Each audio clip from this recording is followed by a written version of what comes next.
हर लहज़ा है मोमिन की नहीं शान नहीं यार। हर लहज़ा है मोमिन की नहीं शान नहीं यार। गुफ्तार में किरदार में अल्लाह की बुरहान।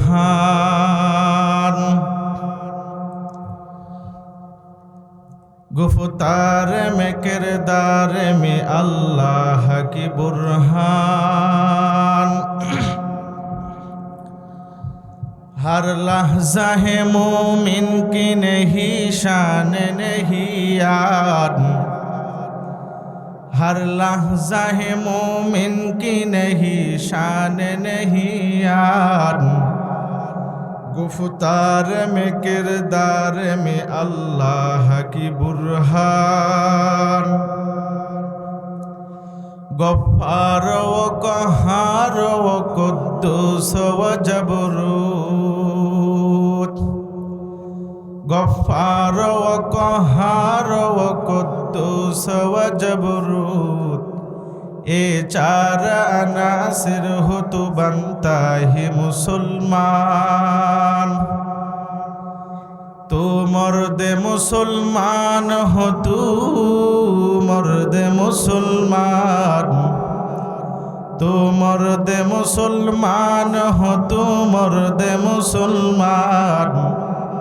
एक हाथ में तलवार हो, एक हाथ में कुरान। तलवार बकट हो के निकल मैदान यासीर।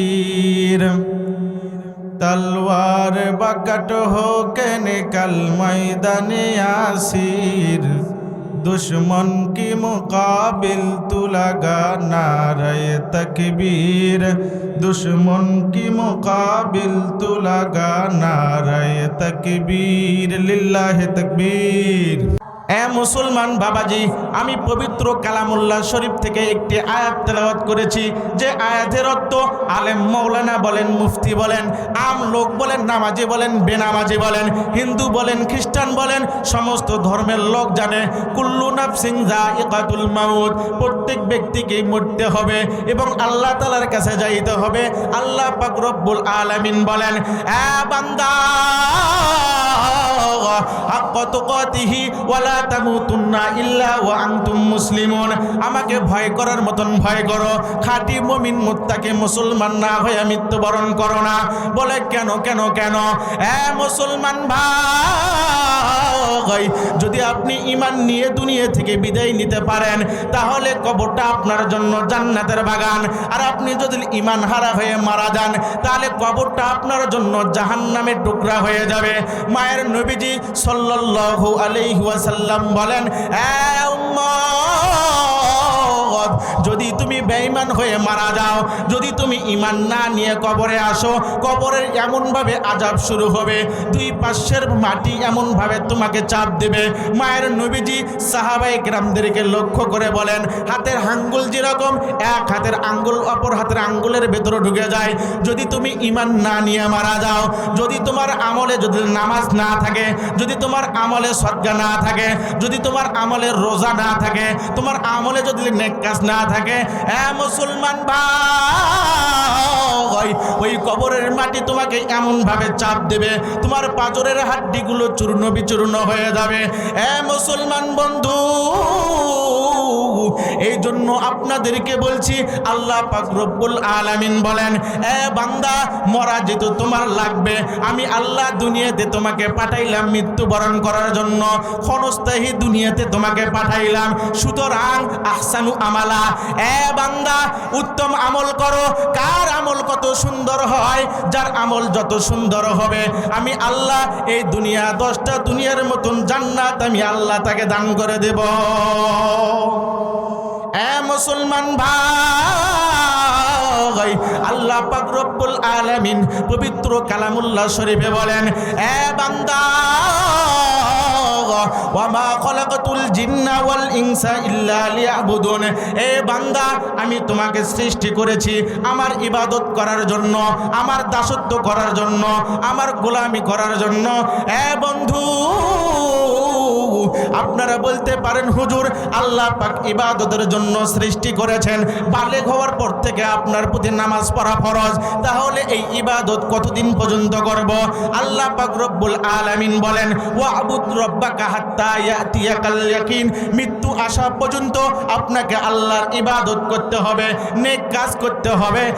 মুসলমান ভাই, আল্লাহ পাক রব্বুল আলামিন বলেন বান্দা যতগুলো নেক কাজ রয়েছে এই নেক কাজের ভিতর সবচেয়ে উত্তম ইবাদত হলো সালাত, অর্থাৎ নামাজ হলো সবচেয়ে উত্তম ইবাদত। এই নামাজ যদি তোমার আমলে থাকে, মায়ের নবীজি সাল্লাল্লাহু আলাইহি ওয়াসাল্লাম বলেন আউয়ালু মা ইউহাসাবু বিহিল আবদু ইয়াউমাল কিয়ামাতিস সালাহ। এ উম্মত,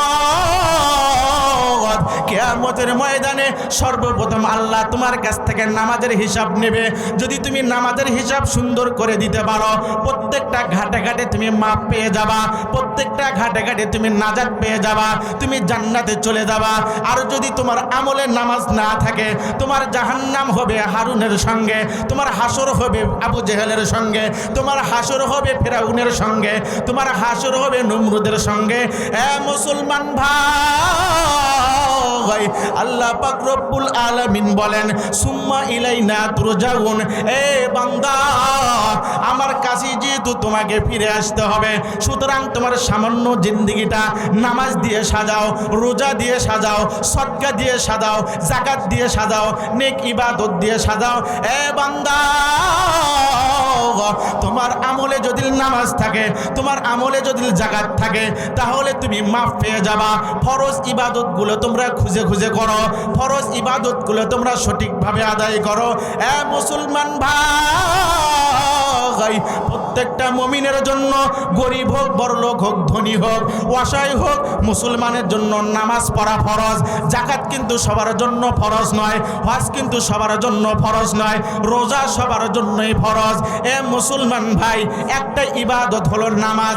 রমজানের রোজা বছরে একবার আসে এবং 5 ওয়াক্ত নামাজ আপনাকে কন্টিনিউ করতে হবে। গরিব ধনী কোনো ভেদাভেদ নাই। একটা নামাজ যদি আপনারা ইবাদত করতে পারেন, এই নামাজটাকে যদি জীবনের সঙ্গী বানাইতে পারেন, এই নামাজকে যদি জীবনের সঙ্গী বানাইতে পারেন, আল্লাহ তাআলা বলেন ইন্নাস সালাতা তানহা আনিল ফাহশাই ওয়াল মুনকার। এ বান্দা, নামাজ যদি তোমার সুন্দর হয়, সমস্ত কাজ তোমার সুন্দর হয়ে যাবে। নামাজ সুন্দরভাবে পড়ো, নামাজটা জীবনের সঙ্গী বানাও। 5 ওয়াক্ত নামাজ মসজিদে গিয়ে আদায় করো, 5 ওয়াক্ত নামাজ জামাতে গিয়ে আদায় করো। এ বান্দা, তোমার নামাজটা যদি সুন্দর হয়, তাহলে তুমি জান্নাতি হয়ে যাবা, তুমি সফল হয়ে যাবা। এ বান্দা, নামাজটাকে জীবনের সঙ্গী বানায় নাও, নামাজটাকে জীবনের সঙ্গী বানায় নাও। আল্লাহ পাক রব্বুল আলামিন বলেন ইয়া আইয়ুহাল ইনসান মা গররাকা বিরব্বিকাল কারীম। আল্লাহ পাক রব্বুল আলামিন কত দয়া নিয়ে মায়া নিয়ে ডাক দিয়ে কয়, এ গোলাম, আমি আল্লাহকে কোন জিনিসের মায়ায় পইরা, কোন জিনিসের ভালোবাসায় পইরা এত সুন্দর দয়ালু রবকে ভুলে গেলা। আল্লাযী খলাকাকা ফাসাওয়াকা ফাআদালাক ফি আইয়ি সূরাতিন মা শাআ রাক্কাবাক। এ বান্দা, এত যত্ন করে তোমাকে আমি বানাইলাম, এত মায়া করে তোমাকে বানাইলাম। কত মানুষের হাতটা আমি পঙ্গু করে দেই, কত মানুষের মাথাটা মোটা করে দেই, কত মানুষকে তো অন্ধ করে দুনিয়াতে আনি। কারো পা লুলা থাকে, কারো হাত লুলা থাকে, আছে না নাই? আর কথা বলে না, আছে না নাই? আল্লাহ রব্বুল আলামিন বলেন এ গোলাম, তোর চোখটাও আমি আল্লাহ সুন্দর করে বানাইলাম, তোর নাকটাও সুন্দর করে বানাইলাম, তোর জবানটাও সুন্দর করে দিলাম, তোর অঙ্গ প্রত্যঙ্গগুলো সুন্দর করে দিলাম, হাত পায়ের আঙ্গুলগুলো সুন্দর করে দিলাম। 10টা হলে সুন্দর দেখা যায়, একটা বেশি হলে খারাপ দেখা যায়, আছে না নাই? আল্লাহ পাক রব্বুল আলামিন বলেন বান্দা, তোমার মায়ের গর্ভের ভিতর তোমাকে সুন্দর করে বানাইলাম, এত যত্ন করে বানাইছি, তুমি কান্না করো। দুনিয়ার তোমার মা শুনতে পারে না, তোমার বাবা শুনতে পারে না, তোমার আত্মীয় স্বজন শুনতে পারে না, তোমার ক্ষুধা লাগে। এ বান্দা, তোমার মায়ের নারীর সাথে, তোমার মায়ের নারীর সঙ্গে তোমার নাভির একটা নার আমি অ্যাডজাস্ট করে দিলাম। তোমার মা যে উৎকৃষ্ট খাবার খায়, তোমার মা সবচেয়ে ভালো খাবার খায়, এই খাবারটা তোমার মায়ের নার নার দিয়া, তোমার নাভির নার দিয়ে তোমার পেটে গিয়ে ক্ষুধা নিবারণ হয়। গোলাম, এত যত্ন করে আমি আল্লাহ তোমাকে বানাইলাম, যখন তুমি দুনিয়াতে আসার সুযোগ হয়ে গেল, অনেক সন্তান তো মারা যায়, দুনিয়ার আলো দেখতে পারে, আছে না নাই? মুসলমান বন্ধু, এক মাস আগের ঘটনা, আমার কলিজার টুকরো একটা ছেলে সন্তান মারা গেল।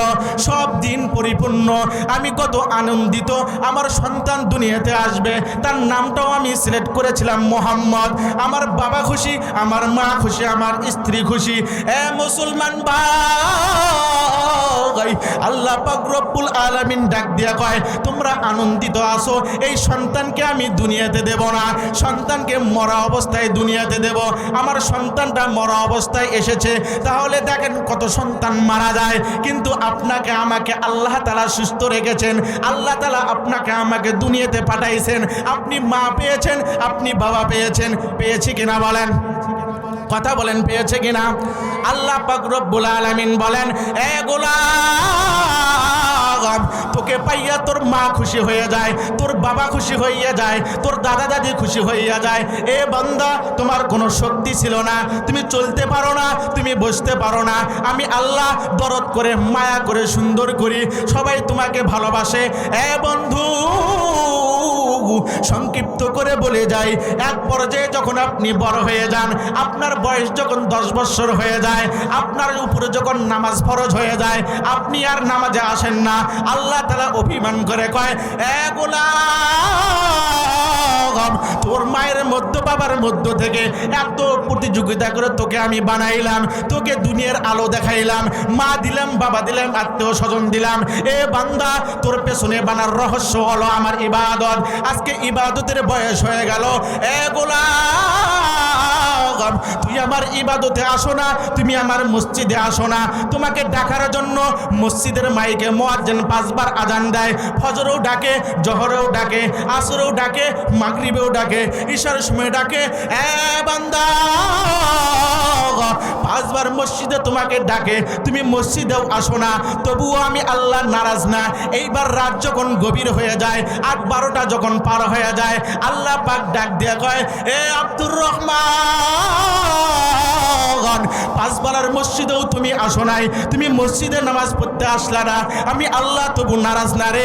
এইবার রাত 12টা যখন পার হয়ে যায়, আল্লাহ পাক রব্বুল আলামিন কয়, আব্দুর রহমান, আমি কুরসি থেকে জমিনের প্রথম আসমানে এসে ডাকতে থাকি, বান্দা, ফজরে আসো নাই, আমি আল্লাহ মন খারাপ করি নাই, জোহরে আসো নাই, আমি আল্লাহ মন খারাপ করি নাই, আসরে আসো নাই, আমি আল্লাহ মন খারাপ করি নাই, মাগরিবে আসো নাই, আমি আল্লাহ মন খারাপ করি নাই, ঈশায় আসো নাই, আমি আল্লাহ রাগান্বিত হই নাই, তোর রেজেক বন্ধ করে দেই নাই, তোকে আমি আল্লাহ পারতাম তোকে অ্যাক্সিডেন্ট করে মারতে, আমি আল্লাহ তোকে মারি নাই। গোলাম, আজ পার হয়ে গিয়েছে, সমস্ত মানুষগুলো ঘুমিয়ে গিয়েছে, আমি তোর নাম ধরে ধরে ডাকি, রহমান, আব্দুর রহমান, ওট ওট ওট ওট, 2 রাকাত নামাজ পড়ার জন্য উঠে একটু অজু কর, অজু করিয়া তুই নামাজে দাঁড়া, আমাকে একবার আল্লাহ বলে ডাক দি। আল্লাহ, জীবনে যত অন্যায় করেছি, জীবনে যত জুলুম করেছি, জীবনে যত নামাজ কাজা করেছি, জীবনে যত অন্যায় করেছি, আল্লাহ আপনি আমাকে মাফ করে দেন। বান্দা, এক ফোঁটা চোখের পানি যদি গুনার দিকে অনুতপ্ত হইয়া তুমি ফেলতে পারো, তোমার চোখের পানি নাকের গোটায় আসার আগেই, তোমার নাকের আগালে আসার আগেই, আমি আল্লাহ তোর জিন্দিগির গুনাহগুলো মাফ করে দিলাম। জোরে বলি সুবহানাল্লাহ, জোরে বলি সুবহানাল্লাহ। আল্লাহ তাআলা যে আপনাকে ইবাদতের জন্য বানাইলেন, ইবাদত পাওয়ার রহস্যটা বুঝতে পারলেন? আল্লাহর দাবি ঠিক আছে, বান্দা আমার ইবাদতে আসো। আপনাকে আমাকে দুনিয়ার কোনো মানুষ পাঠাইছেন? কথা বলে না কেন? তা আল্লাহর যুক্তি ঠিক আছে কিনা? বান্দা আমার ইবাদত তুমি করো। কেন? আমি যে হাদিস তিলাওয়াত করেছি, এখন আমার বোঝাইতে আপনাদেরকে সহজ হবে। আপনি যদি নামাজ পড়তে পারেন, নামাজ জীবনের সঙ্গী বানাইতে পারেন, তাহলে নামাজে আপনি জান্নাতে যাবেন, এটা আলোচনা আলাদা। এখন আপনি নামাজ পড়লেন, রমজানের রোজা রাখলেন, সমর্থ থাকলে হজ করলেন, যাকাত দিলেন, আপনি পূর্ণাঙ্গ ইমানদার, পরিপূর্ণ ইমানদার। এখন আল্লাহ পাক রব্বুল আলামিন তার নবীর মাধ্যমে জানায়া দেয়, নবীজি 1450 বছর আগে বলেন, উম্মত শোনো, মমিন হোক অমমিন হোক, নামাজি হোক অনামাজি হোক, দুনিয়াতে যতদিন বেঁচে আছো তোমার ইবাদত করা, নেকি অর্জন করার তোমার সময় আছে। দুনিয়াতে যখন নিঃশ্বাস বন্ধ হয়ে যাবে তুমি আর নেকি অর্জন করতে পারবে না। নেকি অর্জন করার সুযোগ আছে, মারা গেলে সুযোগ আছে? মারা গেলে সুযোগ নাই। হাদিসের তেলাওয়াতটা আগে আপনাদের শোনাই। নবীজি বলেন, ইদা মাতাল ইনসান ইনকাতা আনহু আমালুহু। মানুষ যখন মারা যায়, মুমিন মুসলমান নামাজি বেনামাজি যে মানুষ বলতেই যারা মারা যাবে তার আমলের দরওয়াজা বন্ধ। তার আমলের দরওয়াজা কি বলেন? বন্ধ। আর কবরের ভিতর যদি দাঁড়ায় নামাজও পড়ে, কোরআন তেলাওয়াত করে, এক বিন্দু পরিমাণ সব তার আমলনামায় দেওয়া হবে না। কথা বুঝতেছেন? কেমন? এইটার একটা উদাহরণ নেই। মুসলমান ইমানদার আল্লাহর গোলাম, গভীর মনোযোগ, গভীর মনোযোগ। এক বুজুর্গ এক কবরস্থানের পাশ দিয়ে যায়। তিনি লক্ষ্য করে দেখলেন এক কবরস্থানের ভেতর একজন ব্যক্তি দাঁড়াইয়া নামাজ আদায় করে। এ মুসলমান ভাই, আল্লাহ পাক রব্বুল আলামিন ওলি আউলিয়া বুজুর্গ, আল্লাহ তাআলার মনোনীত বান্দা, আল্লাহ তাআলার ওলি বান্দা, আল্লাহ তাআলার বন্ধুদেরকে আল্লাহ তাআলা দেখার সুযোগ করে দেয়। আল্লাহ পাকের বন্ধুরা তারা বুঝতে পারেন এক ব্যক্তি কবরের ভেতর দাঁড়ায়া দাঁড়ায়া নামাজ পড়ে। এই বুজুর্গ যখন দেখলেন ওই ব্যক্তি কবরের ভেতর দাঁড়ায়া দাঁড়ায়া নামাজ পড়ে, তার নামাজ পড়ার দৃশ্য দেখে ওই ব্যক্তি বললেন, সুবহানাল্লাহ। এ মুসলমান ভাই, এই ব্যক্তি যখন সুবহানাল্লাহ বললেন, ওই কবরস্থ ব্যক্তি, যে ব্যক্তি কবরের ভেতর দাঁড়াইয়া ইবাদতে মশগুল আছে, এই ব্যক্তি নামাজ শেষ করে বলেন, এ ভাই, আপনার সুবহানাল্লাহর নেকিটা আমাকে দান করেন, আর আমার কবরের ভেতর নামাজের সবগুলো আপনি নেন। বলে, কেন কেন কেন? ওই ব্যক্তি ডাক দিয়ে কয়, এ ভাই, কবরের ভিতরে যদি আমি দাঁড়াইয়া নামাজ পড়ি, কবরের ভিতরে যদি আমি কোরআন তেলাওয়াত করি, এক বিন্দু পরিমাণ সওয়াব দেওয়া হয় না। আর আপনি আমার নামাজ দেখে আপনি যে সুবহানাল্লাহ বললেন, একবারে যে ব্যক্তি সুবহানাল্লাহ বলবে, আল্লাহ পাক রব্বুল আলামিন বলেন, এ ফেরেশতা, জমিনে যে বান্দা মহব্বতে একবার সুবহানাল্লাহ বলবে, আমার নাম ধরে ডাক দিবে, ডাক দিতে দেরি আজ দুনিয়া থেকে আসমান পর্যন্ত সমস্ত ফাঁকা জায়গা নেকি দিয়ে আল্লাহ পরিপূর্ণ করে দেয়। জোরে বলবেন না সুবহানাল্লাহ? তাহলে কি বললাম? কি বললাম? মানুষ মারা গেলে আমলের দরওয়াজা বন্ধ। যদিও সে কবরে নামাজি ব্যক্তি, দুনিয়াতে এমন নামাজ পড়েছে, নামাজ পড়ার অভ্যাস, নামাজে কোরআনে মানে কবরে নামাজ পড়তেছে, কবরে কোরআন তেলাওয়াত করতেছে, কোনো সওয়াব। নবীজি বলেন, হ্যাঁ, মানুষ মারা গেলে আমলের দরওয়াজা বন্ধ, কিন্তু 3টা আমল জারি থাকে। কয়টা আমল? মুখস্থ করবেন। এই মুখস্থ এমন ওয়াজ করবো মুখস্থ হয়ে যাবে। খারাপ লাগতেছে আপনাদের? খারাপ লাগতেছে? 3টা আমল জারি থেকে। কয়টা আমল বলেন? কয়টা? ইল্লা আমিন সালাসিন, ইল্লা মিন সাদাকাতিন জারিয়া। আলেম আছে। 1 নম্বর হলো সাদাকাতুন জারিয়া। সাদকা কি?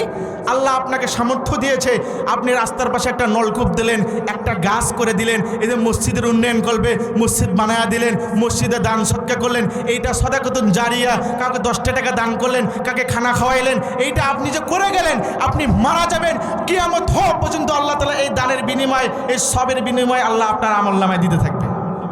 জোরে কয় না সুবহানাল্লাহ? কথা বুঝলেন? তাহলে আপনি মারা গেলেন, নলকূপ দিলেন বা গাছ দিলেন, যা কিছু করে দিলেন, মসজিদ বানায়া দিলেন, এর সব কবরে যাবে। 1 নম্বর। কয় নম্বর? 1 নম্বর। 2 নম্বর হলো আও ইলমিন ইনতাফাউ বিহি, এমন উপকারী এলেম, এত উপকারী জ্ঞান, আপনি একজন মানুষকে সুন্দর উপদেশ দিয়ে তাকে নামাজি বানাইলেন, বা কেউ কোরআন পড়েছে, কোরআন শিক্ষা দিল, এই যে আপনার মাধ্যমে একজন নেক কাজ করলো, আপনার মাধ্যমে একজন নামাজ পড়া শুরু করলো, খারাপ পথ থেকে ভালো পথে ফিরে আসলো, আপনি একটা নেক উপদেশ দিলেন, এইটাও আল্লাহ তাআলা বলেন সাদকাতুন জারিয়া। এইটা যদি আপনি করে থাকেন, কিয়ামত পর্যন্ত এর সব আল্লাহ আপনার আমলনামায় দিয়ে দিবেন। জোরে বলি সুবহানাল্লাহ। তাহলে মানুষ মারা গেলে আমলের দরওয়াজা বন্ধ। একটা আমল, 3টা আমল জারি থেকে। কয়টা? মুখস্থ করেন। 1 নম্বর কি? সাদকাতুন জারিয়া। কি বলেন? আপনি দুনিয়াতে বেঁচে থাকতে যা দান করবেন, যেটা করে দিবেন নেক কাজের জন্য, এটা একটা। দ্বিতীয়, আপনি কাউকে ভালো জ্ঞান দিয়েছেন, আপনার জ্ঞান শুনে সে নামাজ পড়েছে, হারাম ছেড়েছে, গুনাহ ছেড়েছে, কোরআন শিক্ষা দিয়েছেন, সুযোগ করে দিয়েছেন, এইটা। তৃতীয় নম্বর হলো ওয়ালিদিন সলিহিন, নেককার সন্তান রেখে গিয়েছেন, সন্তানকে হাফেজ বানাইছেন, সন্তানকে আলেম বানাইছেন। এই সন্তান যতদিন বেঁচে থাকবে এই সন্তান আপনার জন্য দোয়া করবে, কিয়ামত পর্যন্ত আপনার সন্তান যতদিন থাকবে এই সন্তান দোয়া করবে, কিয়ামত পর্যন্ত আপনার আমলনামায় যেতে থাকবে। জোরে বলি সুবহানাল্লাহ। তাহলে 3 নম্বর কয়টা হলো বলেন? 3টা। কয়টা? 3টা। শেষ নম্বরকে নেককার সন্তান। এই নেককার সন্তান নিয়ে আমি কিছু আলোচনা করব, ওই 2টা নিয়ে বিস্তারিত আলোচনা করার আমার সময় নাই। তাহলে 3 নম্বরকে নেককার সন্তান। আজকে বলেন তো নেককার সন্তান নিয়ে আলোচনা করার দরকার আছে না নাই? আছে না নাই? আমরা সমাজের ভিতরে এমন দেখি, অনেক মানুষ পরিশ্রম করে, অনেক কষ্ট করে সন্তানকে লালিত পালিত করে, সুশিক্ষিত করে, আছে না নাই? মুসলমান ভাই, মেধা হওয়ার কারণে তার কাছে জমি বিক্রি করে আপনি টাকা খরচ করে লেখাপড়া করান। কেন? আমার সন্তানটার মেধা অনেক ভালো, আছে না নাই? সন্তানটাকে বাংলাদেশে পড়ান, তারপরে লন্ডনে পাঠান, আমেরিকায় পাঠান, বলে কেন? আমার সন্তানটার অনেক মেধা, এই সন্তানটা বড় হলে অনেক কিছু করবে।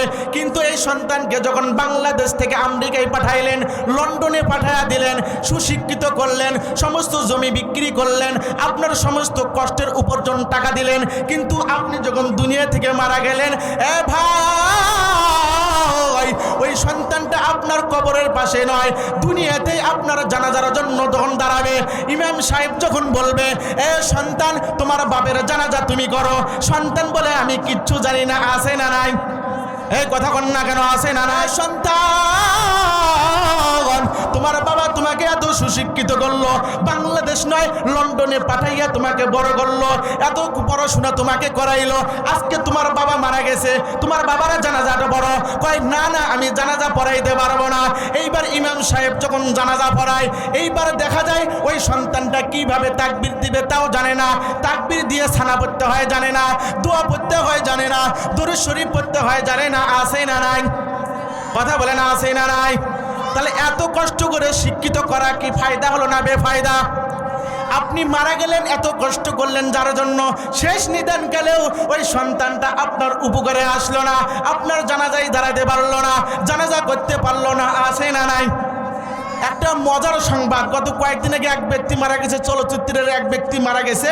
চলচ্চিত্রে বড় বড় লিডারগুলো যারা আছে, তারা জানাজায় দাঁড়াইছে, ক্যামেরা ধরছে তার দিকে। এই যাই জানাজা ইমাম সাহেব আল্লাহু আকবার বললেন, সমস্ত বড় বড় তারকাগুলো পেছনে হাত বাঁধলেন। সানাজে পড়তে হয়, দোয়া পড়তে হয়, দরুদ পড়তে হয়, এরা জানে না। কেউ বিভিন্নভাবে হাত বাঁধছে এবং চুপ করে আছে। ছানা পড়তে গেলে তো ঠোঁট নড়বে কিনা? ঠোঁটও নড়ে না, চুপ করে এরকম বোবা শয়তানের মতন দাঁড়ায় আছে। কেন থাকবে না? এই সুশী সন্তান হতে পারে নাই, কোরআন পড়তে পারে নাই, এই বাবাকে ধোঁকা দিবে, এই মাকে ধোঁকা দিবে, যে সন্তানের জন্য বাবা মা এত কষ্ট করলো, এই সন্তান শেষ নিদান কালেও বাবার জানাজায় ধোঁকা দিল, মার জানাজায় ধোঁকা দিল, জানাজাও করতে পারে না, জানাজার তরিকাও জানে না। কবরে যদি বলা হয় বাবার নামও, কই না না না নামতে পারবো না, আমার ভয় লাগে, আমার ডর লাগে, রাতে ঘুমাইতে পারবো না, আছে না নাই? কথা বলেন, আছে না নাই? হে পদ্মার আড়ালের মা, তোমাদেরকে বলছি মা, তুমি তো খাদিজার মতো মা, রাবিয়া বস্ত্রীর মতো মা, আয়সার মতো মা, ফাতেমার মতো মা। তোমার সন্তান কেন নামাজ পড়ে না? তোমার সন্তান কেন মাদ্রাসায় পাঠাইতে চাও না? মাগুলো আজকে দিন থেকে বাইরে গিয়েছে, মারাই তো দিনের অগ্রগামী। এই মা সন্তানকে আলেম বানাইতে চায় না, এখন হাফেজ বানাইতে চায় না, বলে হাফেজ আলেম বানাইলে খাওয়া তো হবে না। আল্লাহর কসম, আজকে এমন পরিমাণ গরুর গোশত খাইছি, আপনাদের এখানেও ভালোভাবে খাইতে পারিনি। কি লাভ হলো? কোটি কোটি টাকা খরচ করে সুশিক্ষিত করলেন, বাংলাদেশে হলেন না, লন্ডনে পড়াইলেন, শেষ নিদানকালে জানাজাও পড়তে পারে না, দোয়াও করতে পারে না, আপনার কবরের পাশে দাঁড়ায় আছে, দোয়া পড়বে তাও জানে না। এটা ব্যর্থ বাবা মা, ব্যর্থ বাবা মা। এই বাবা মার বুকে পাড়া দিয়ে ওই সন্তান জাহান্নামে যাবে, বাবা মাকেও জাহান্নামে নিয়ে যাবে। কেন? রসুল বললেন, তুমি মারা গেলে যে আমলের দরওয়াজা বন্ধ। নেককার ওয়ালিদিন সলিহিন, নেককার সন্তান বাবা মার জন্য দোয়া করলে কবরে সব পৌঁছে যাবে। কিয়ামত পর্যন্ত আপনার সন্তান আপনার কবরের পাশেই যাতে ভয় করে, কবর জিয়ারত করবে কিভাবে? এই যে শাবান মাস হুজুর ডাকে নিয়ে এসে দোয়া করে, সন্তান কবরের পাশে যায় না, আছে না নাই? কথা বলেন না কেন, আছে না নাই? আছে না নাই? তাহলে এই সন্তান রেখে লাভ কি? এই সন্তানের পিছনে খরচ করে লাভ কি? হ্যাঁ, কত সন্তান তো বাবা মাকে বৃদ্ধাশ্রমে পাঠিয়ে দেয়, আছে না নাই? এই জন্য বলি বাপ, গ্রামের পাশেই মাদ্রাসা, মা গ্রামের পাশেই মাদ্রাসা, গত বছরের আগের বছর, এই বছরের আগের বছর 6 জন হাফেজে কোরআন বের হয়েছে, এই বছরে 5 জন হাফেজে কোরআন বের হয়েছে। আপনার সন্তানকে একটা হাফেজ বানান, আলেম বানান। এই আপনার এলাকা থেকে একটা হাফেজ আলেম নাই, মারা গেলে আপনাদের জানাজা কে পড়াইবে? ইমামি সাহেবের জন্য দাঁড়ায় থাকবেন, কত কষ্ট করতেছেন সন্তানের জন্য, মন চায় না সন্তান আপনার জানাজা করুক, সন্তান আপনার জন্য দোয়া করুক? কবে বুঝবেন? কবে হুঁশ ফিরে আসবে? নিঃশ্বাস যেদিন বন্ধ হবে আর সেদিন কোনো কাজে আসবে না। আসবে বলেন? কাজে আসবে? একটা সন্তানকে হাফেজ বানান। পর্দার আড়ালের মাদেরকে বলছি, মা তোমার সন্তানকে হাফেজ বানাও, তোমার মেয়ে সন্তানকে হাফেজা বানাও, মাদ্রাসায় ভর্তি করে দাও। যদি তোমার সন্তানকে দিন শিক্ষা দিতে পারো, তলাবুল ইলমি ফারিদাতুন আলা কুল্লি মুসলিম, প্রত্যেকটা নর নারীর উপরে ইলমে দিন শিক্ষা করা ফরজ। মাগো, হে আমার বাবা, অভিভাবকদেরকে বলছি, তোমার সন্তানকে যদি সুশিক্ষিত করতে পারো, কোরআনের ইলম শিক্ষা দিতে পারো, এই সন্তানকে বলতে হবে না, এই সন্তানকে বলতে হবে না। ইমাম সাহেবকে ডাক দিয়ে কবে, হুজুর হুজুর আপনি আমার মার জানাজায় দাঁড়াবেন না, আপনি আমার বাবার জানাজায় দাঁড়াবেন না। বলে কেন? বলে মা আমাকে অনেক কষ্ট করেছে, আমার বাবা অনেক কষ্ট করে আমাকে লেখাপড়া করাইছে, আমাকে কোরআনের হাফেজ বানাইছে। হুজুর আমি আমার মার জানাজায় দাঁড়াবো, আমি আমার বাবার জানাজায় দাঁড়াবো। এইবার হাফেজ সাহেব যখন মা বাবার জানাজায় দাঁড়ায়, তার চোখ থেকে পানি পড়ে। আপনাদেরকে বলতে চাই, মুসলমান ভাই, কোনো ইমাম সাহেব যদি মুসল্লির জানাজায় দাঁড়ায়, তার চোখে কি পানি আসে বলেন? কথা বলেন না, এখনো আসে? পদ্মার রানের মাগো, আপনার মনটা কি চাই না আপনার কলিজার টন্ডা সন্তানটা হাফেজ হবে, হাফেজের মা হবা, আলেমের মা হবা, তোমরা জানাজা পড়াইবে। এইবার সন্তান যখন জানাজা পড়ায় বাবা মার জন্য, ওই সন্তানের চোখ থেকে পানি পড়ে। আল্লাহ পাক রব্বুল আলামিন বলেন, ফেরেশতার দল, ওই সন্তান কেন জানাজায় দাঁড়াইয়া কাঁদে, তার চোখ থেকে কেন পানি পড়ে? এইবার ফেরেশতারা বলে, আল্লাহ আপনি তো সব জানেন, তার কলিজার টুকরা মা বাবাকে আপনি নিয়েছেন, মা বাবারা জানাজায় সন্তান দাঁড়াইছে। বলে কেন কাঁদে?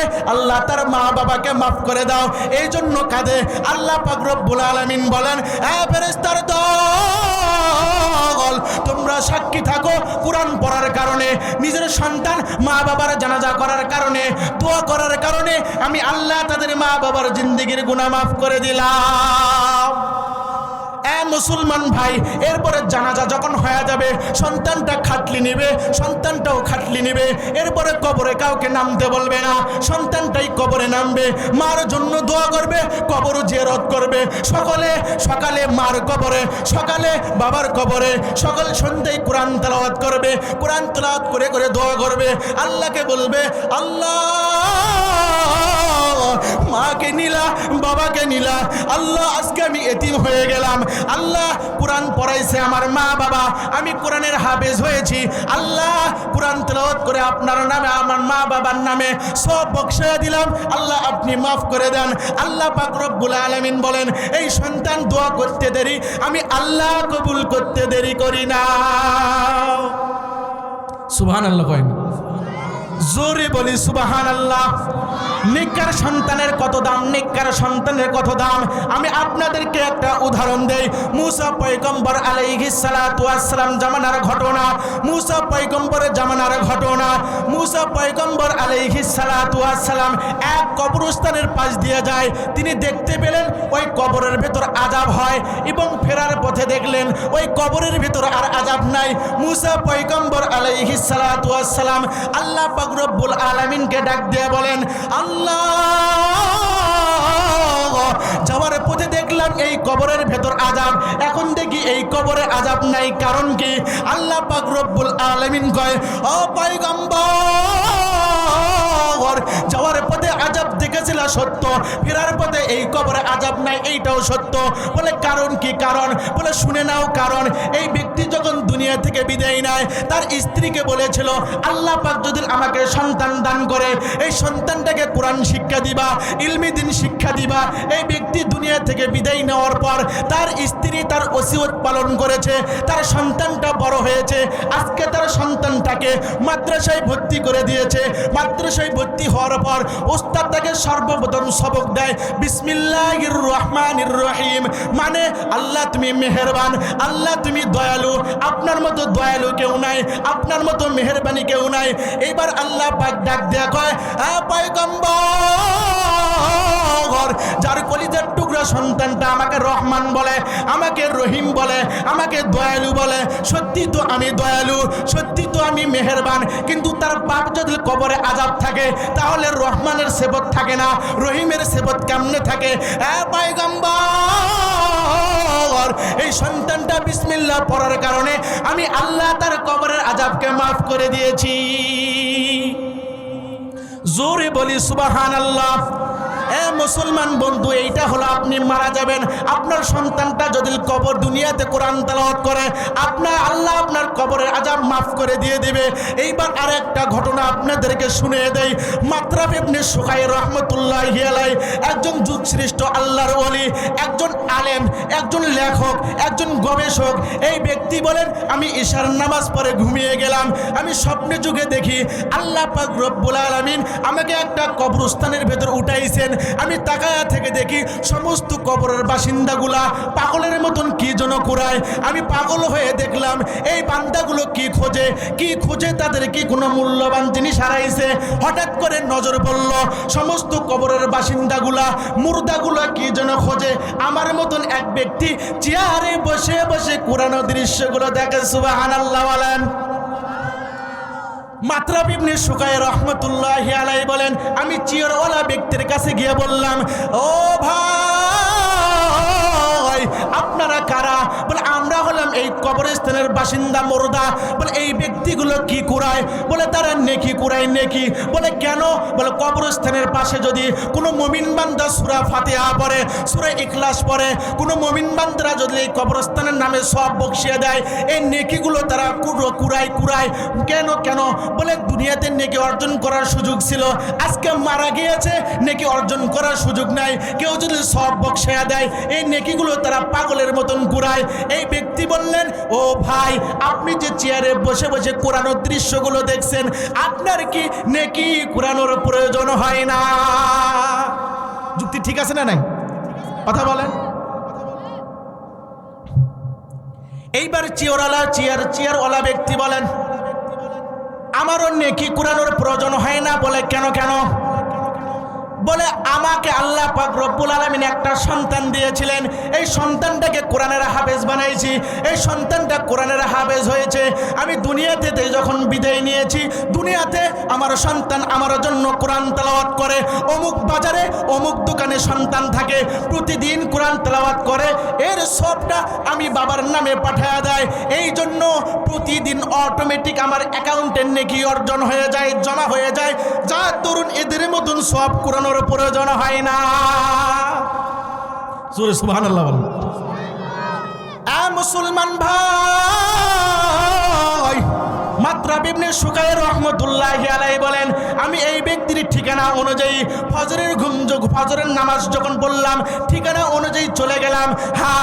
অমুক বাজারে একটা দোকান দেখলাম, ওই দোকানে একটা ছেলে দেখলাম, ওই ছেলেটার জবান মিট মিট মিট মিট করে নড়ে। আমি ডাক দিয়ে গেলাম যুবক তুমি কি পড়ো? বলে আমি কোরআন তেলাওয়াত করি। বলে কেন? বলে আমার বাবা আমাকে কোরআনের হাফেজ বানাইছে, আমাকে হাফেজ বানাই আমার বাবা দুনিয়া থেকে বিদায় নিয়েছে। আমার বাবার মাগফিরাতের জন্য আমি প্রতিদিন সকাল সন্ধ্যা কোরআন তেলাওয়াত করি, এর সবগুলো বাবার আমলনামায় পাঠায়া দেয়। এই বুজুর্গ ডাক দিয়ে কয় যুবক আমি দেখলাম রে তোমার দুনিয়াতে কোরআন পাঠ করার নেকিগুলা তোমার বাবা চেয়ারে বসে অটোমেটিক পেয়ে যায়। সুবহানাল্লাহ বলেন। মুসলমান ভাই এজন্য আপনাদের হাতে পায়ে ধরে বলি একটা সন্তানকে কোরআনের হাফেজ বানান, একটা সন্তানকে আলেম বানান। আপনার সন্তানটাকে কোরআনের হাফেজ বানান, আপনার মেয়েটাকেও মাদ্রাসায় ভর্তি করে দেন। আমার কাছে পড়াইলে কোনো টাকা লাগবে না, এতিম অসহায়দের বেতন আমি নেই না।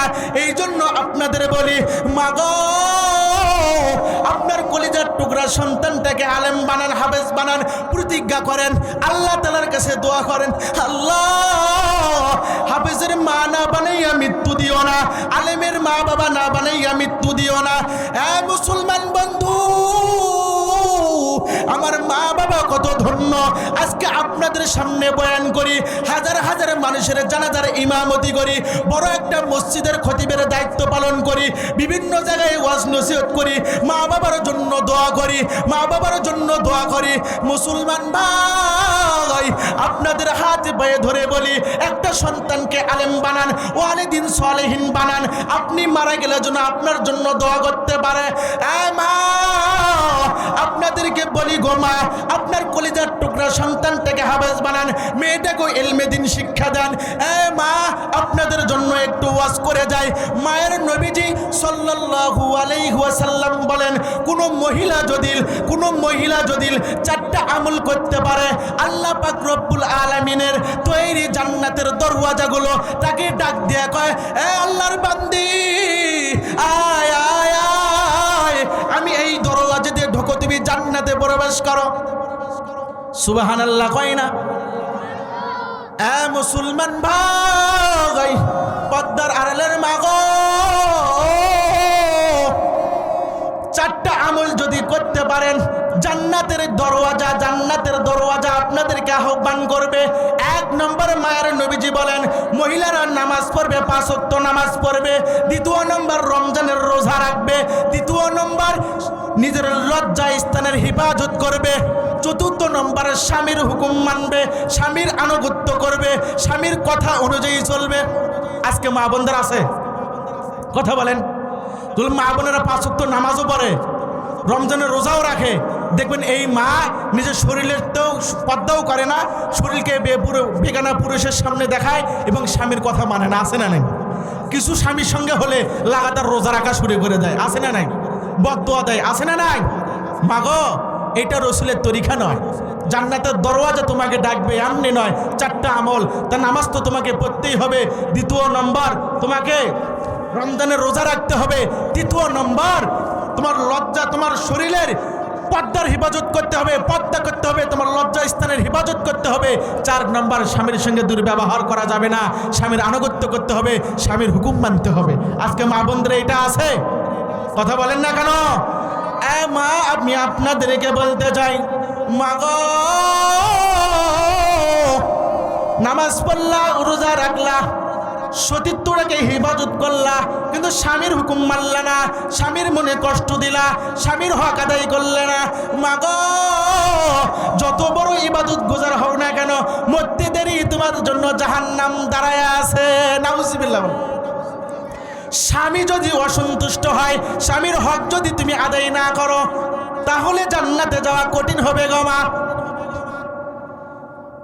মা, আমি আপনাদেরকে বলতে চাই, স্বামীর হুকুম মানো, স্বামীর মনে কষ্ট দিবা না। স্বামীর যত বড় খারাপ হোক, স্বামীর হৃদয়ের জন্য দোয়া করতে হবে। ঠিক কিনা বলেন? দোয়া করতে হবে, স্বামীর মনে কষ্ট দেওয়া যাবে না। মাগো, একটা ঘটনা আপনাদেরকে শোনায়া দেয়, আপনার প্রতি আপনার স্বামীর কি পরিমাণ হক, আপনার উপর আপনার স্বামীর কি পরিমাণ দায়িত্ব হক আছে, একটু মনোযোগ সহকারে শোনো গো মা। এক বাবা তার কলিজার টুকরা সন্তানকে নিয়ে মায়ের নবীজির দরবারে হাজির হয়ে গেলেন। নবীজিকে ডাক দেয়া বলেন, নবীজি, আমার সন্তানটা বিবাহের উপযুক্ত, আমার সন্তানটা বিবাহের উপযুক্ত, কিন্তু অনেক বড় বড় ঘর থেকে প্রস্তাব আসে, আমার মেয়েটা বিবাহ বসতে চাই না। নবী গো, আমার সন্তানটাকে একটু ওয়াজ করেন, আমার সন্তানটাকে একটু নসিহত করেন, আমার মেয়েটা যেন বিবাহে বন্ধনে আবদ্ধ হয়। এইবার নবীজি ডাক দিয়ে কয়, মা, তুমি কেন বিবাহ বসতে চাও না? তুমি কেন বিবাহ বসতে চাও না? এইবার মেয়েটা ডাক দিয়ে কয়, নবী গো, আমি বিবাহ বসবো আমি জানি না, আমার উপরে আমার স্বামীর কি কি হক আছে, আমি জানি না আমার উপরে আমার স্বামীর কি কি হক আছে, এই জন্য আমি বিবাহ বসতে চাই না। নবীজি সাল্লাল্লাহু আলাইহি ওয়াসাল্লাম বলেন, এ মা, তোমাকে বলে দেই, একটা মহিলা এক মানুষের সঙ্গে বিবাহ হয়েছে, তার স্বামীর মাথা থেকে পা পর্যন্ত রক্তের ফোঁড়া, পুজের ফোঁড়া বের হয়েছে। ওই স্ত্রী যদি মাথা থেকে পা পর্যন্ত তার জিহ্বা দিয়ে তার পুজগুলো ছেড়ে দেয়, তার ফোঁড়াগুলো ছেড়ে দেয়, মা, ওই মেয়েটা যদি স্বামীর মাথা থেকে পা পর্যন্ত জিহ্বা দিয়ে তার ফোঁড়াগুলো ছেড়ে দেয়, তবুও স্বামীর হক আদায় হবে না।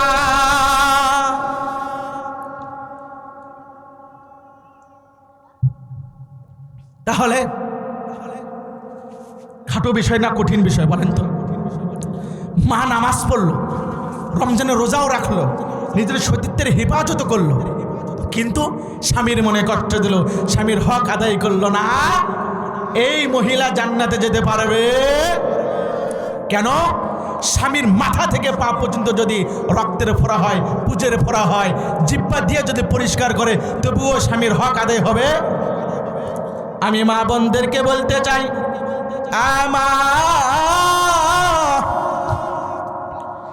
আপনার স্বামী যদি জান্নাতি হয়, কিয়ামতের ময়দানে যদি আল্লাহ আপনার স্বামীকে জান্নাত দিয়ে দেয়, আপনার স্বামী যদি জান্নাতে যাওয়ার অধিকার পেয়ে যায়, আপনার স্বামী যখন জান্নাতে যাবে, হঠাৎ করে দাঁড়ায় যাবে, আল্লাহ পাক রব্বুল আলামিন ডাক দিয়ে বলেন, এ গোলাম, তুমি কেন জান্নাতে যাও না? এই স্বামী বলবে, আল্লাহ জান্নাত দিলা, জান্নাত আছে, জান্নাতের ভিতর রানী নাই, এই জান্নাত দিয়ে আমি কি করব? যার সঙ্গে দুনিয়াতে এত কষ্ট করলাম, যার জন্য দুনিয়াতে একসঙ্গে কাটাইলাম, আজকে তাকে ছাড়া জান্নাতে কিভাবে থাকব? তাকে জান্নাত না দিলে আমি জান্নাতে যাব না। এইবার আল্লাহ পাক রব্বুল আলামিন বলেন, এ বান্দা, আমি আল্লাহ তোকে হুকুম দিয়ে দিলাম, তোমার স্ত্রীকে আমি আল্লাহ মাফ করে দিয়ে দিলাম, সমস্ত ভুল ত্রুটি মাফ করে দিলাম, যাও যাও যাও, তোমার স্ত্রীর সঙ্গে হাত ধরে তুমি আমার বানানো জান্নাতে যাও। এইবারে যদি স্ত্রী জান্নাতি হয়, মাগো, একটু গভীর মনোযোগ দেন মা, গভীর মনোযোগ দেন। আপনি যদি জান্নাতি যান, আল্লাহ পাক যদি আপনাকে জান্নাতের সুসংবাদ দেয়, আল্লাহ পাক বলেন, এ বান্দি তুমি জান্নাতে যাও। এই বান্দি যখন জান্নাতে যাবে, হঠাৎ করে রাস্তার মাঝখানে দাঁড়ায় যাবে, আল্লাহ পাক ডাক দিয়ে কবে, এ বান্দি, তুমি কেন জান্নাতে যাও না?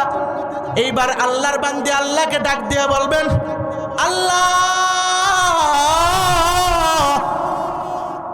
আপনি আমাকে জান্নাত দিয়েছেন, ভালো কথা, যে জান্নাতে আমার রাজা থাকবে না, আমার স্বামী থাকবে না, ওই জান্নাত দিয়ে আমার তো কোনো লাভ হবে না, কথা বলেন ঠিক কিনা? আল্লাহ, আপনি যদি আমার স্বামীকে জান্নাত না দেন, আমার স্বামীকে যদি আমার সঙ্গী না বানায়া দেন, আমি জান্নাতে যাব না। আল্লাহ পাক রব্বুল আলামিন বলবেন, এ বান্দি, আমি আল্লাহ তোমাকে হুকুম দিয়ে দিলাম, তোমার স্বামীর সমস্ত অপরাধগুলো মাফ করে দিলাম, যাও যাও যাও, তোমার স্বামীর হাত ধরে তুমি আমার বানানো জান্নাতে চলে যাও। জোরে বলি সুবহান। তাহলে আমি আপনাদেরকে বলছি, মা বোনদেরকে বলছি, মা, যেহেতু প্রধান বক্তা উপস্থিত হয়েছে, আর আলোচনা লম্বা নয়, মা বোনদেরকে বলছি, মা গো, নিজে হেফাজত করুন, পদ্মার সহিত চলুন, নামাজ পড়বেন, ভালো কথা, রোজা রাখবেন, ভালো কথা, স্বামীর হুকুম মানবেন, নিজের পদ্মার হেফাজত করবেন, সতীত্বের হেফাজত করবেন, খবরদার স্বামী যেন আপনার আচরণে কষ্ট না পায়। আর একটা কথা আপনি আপনাদেরকে বলে দেই, মুসলমান ভাই, এটা শাবান মাস। কি মাস? শাবান মাস। ফেব্রুয়ারির 3 তারিখ, ফেব্রুয়ারির 3 তারিখ মঙ্গলবারের দিন গিয়ে রাতে হলো শবে বরাত। এই শবে বরাত রাসূলুল্লাহ সাল্লাল্লাহু আলাইহি ওয়াসাল্লাম বলেন, যদি তোমরা শবে বরাত পেয়ে যাও, তোমরা সারা রাত তোমরা তাসবিহ তাহলিল করো, নফল ইবাদত পড়ো, পরের দিন একটা রোজা রাখো। সুবহানাল্লাহ বলবেন না? এই শবে বরাতের রাত্রে আল্লাহ পাক রব্বুল আলামিন জমিনের প্রথম আসমানে নামে এই শবে বরাতের দিনে। এর আগে তো 8-12টার পরে নামে। শবে বরাতের দিনে আল্লাহ পাক রব্বুল আলামিন মাগরিবের পর থেকে জমিনের প্রথম আসমানে এসে বান্দাকে ডাকে, এ বান্দা, তোমার রিজিকের দরকার, তোমার গুনাহ বেশি হয়েছে, তুমি পেরেশানি আছো, তুমি কত কষ্টে আছো, আমার কাছে চাও, আমি আল্লাহ তোমাকে মাফ করে দিয়ে দেবো। আমি আল্লাহ, তুমি যা চাবা আমি আল্লাহ তোমাকে দান করে দিয়ে দেবো। তাহলে শবে বরাত কয় তারিখে? কয় তারিখে? ফেব্রুয়ারির 3 তারিখ মঙ্গলবারের দিন গিয়ে রাত্রে হলো শবে বরাত। আমল করা যাবে ইনশাআল্লাহ। এই রাত্রে বাবা মার জন্য দোয়া করবেন, সকলের জন্য দোয়া করবেন। সর্বোপরি আপনাদেরকে বলছি, এই রাত্রে আল্লাহ পাক রব্বুল আলামিন 2 শ্রেণীর ব্যক্তিকে মাফ করবে না। কয় শ্রেণী? সবাইকে মাফ করবে। বনু কলব একটা গোত্র আছে, এই গোত্রে যতগুলো ছাগল লালিত পালিত হয়, এই ছাগলের পশম পরিমাণ অগণিত বান্দাকে আল্লাহ মাফ করবে, কিন্তু 2 শ্রেণীর ব্যক্তিকে মাফ করবে না। 1 নম্বর মুশরিক, যারা আল্লাহর সঙ্গে শরিক করে। 2 নম্বর বিদ্বেষকারী, যারা দিলের ভিতরে হিংসা বিদ্বেষ দিয়ে ভরা। আছে না নাই? এক ভাই উন্নত হলে আরেক ভাইয়ের সহ্য হয় না, এক পাড়া প্রতিবেশী উন্নত করলে আরেকজনের সহ্য হয় না। আছে না নাই? এই বিদ্বেষ রাখবে না ইনশাআল্লাহ। সর্বোপরি বলি, মাদ্রাসা আছে, সন্তানদেরকে পড়াইবেন। এই ওয়াজ শুনে যারা সন্তান দেবেন, টাকা পয়সা লাগবে না, ভর্তি ফিস লাগবে না, বাড়ির কাছে মাদ্রাসা হাফেজ বানান। আমি ইনশাআল্লাহ রাজি আছি আপনার সন্তানের দায়িত্ব নেওয়ার জন্য। মা বোনদেরকে বলছি, আপনাদেরকে বলছি, পারা যাবে তো ইনশাআল্লাহ? ইনশাআল্লাহ। এই ওয়াজ শুনে যদি আগামীকাল এরপরে যদি কোনো ছাত্র ভর্তি হওয়ার জন্য যায়, বুঝবে এই মাহফিল সার্থক। আল্লাহ পাক রব্বুল আলামিন আমাদেরকে আমল করার তৌফিক দান করুক, বলে না আমিন। প্রধান বক্তা উপস্থিত, অনেক গুরুত্বপূর্ণ সুন্দর নসিহত করবেন, চমৎকার ভাষায় আপনাদেরকে মুগ্ধ করবেন। সর্বোপরি শুরুতে একটা কথা বলেছিলাম, এখনও মনে করে দিয়ে বিদায় নিয়ে যাচ্ছি। শুরুতে বলেছিলাম কি, ওই ঢাকার দাও বাঁশ কাটে, গ্রামের দাও বুঝি বাঁশ কাটে না? কথা বলেন না কেন? কাটে, এটা মানেন? তাহলে ওই যে ঢাকার হুজুরের রস শোনা যাবে, গ্রামের হুজুরের রস শোনা যাবে না। আমি যে কথাগুলো বললেন তো এই কথাগুলো আগে কখনো শুনছেন? কথা বলেন। ইনশাল্লাহ শুনবেনও না। আপনার জন্য দোয়া করবেন তো ইনশাল্লাহ। বিভিন্ন জায়গায় ওয়াজ নসিহত করি, মাদ্রাসা আছে, আপনাদের দোয়া নিয়ে সামনে এগিয়ে যেতে চাই। আমি আপনাদেরই এলাকার সন্তান, আমার জন্য দোয়া করবেন তো ইনশাল্লাহ। আল্লাহ পাক রব্বুল আলামিন আমাদেরকে এই কথাগুলোর আমল করার তৌফিক দান করুক। ও আখিরি দাওয়ানা আনিল হামদুলিল্লাহি রাব্বিল আলামিন। আসসালামু আলাইকুম ওয়া রাহমাতুল্লাহি ওয়া বারাকাতুহু।